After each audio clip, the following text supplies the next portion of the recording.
Goeiemôre, Dok Matt wat praat. Ons is so 'n klomp manne bymekaar op 'n mannekamp en ons is by 'n dam en nou is ek lus om net bietjie nonsens te praat. En nou sê ek daar vir 'n klompie ouens so bymekaar. Ek sê, julle moet julleself regkry want 4:00 vanmiddag is hierso 'n duikboot resies wat gaan plaasvind. Nou 'n party ouens het onmiddellik gesnap wat ek sê.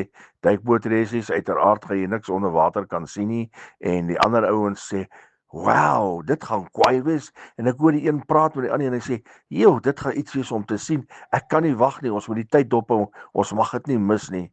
My vriend, dit is nou presies wat die vyand doen. Hy praat partykeer nonsens.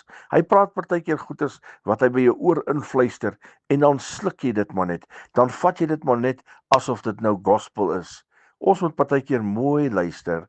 En as ons die stem van die Here goed ken, dan weet ons as die vyand kom met negativiteit, as die vyand kom met nonsens en hy praat 'n klomp nonsens in jou oor, wil ek vir jou sê, luister mooi. Luister mooi in dit wat hy sê en dan kan jy dit verwerp en dan kan jy dit wegkeer en dan kan jy net die wapenrusting opneem en elke vuurige pyl afkeer, maar dit is belangrik om sekerheid te hê as die stem van die Here met jou praat om ag te gee, gehoor te gee. Moenie luister na onbenullighede wat van die vyand afkom nie, maar luister eerder na die stem van die Here. Herlewingsgroete.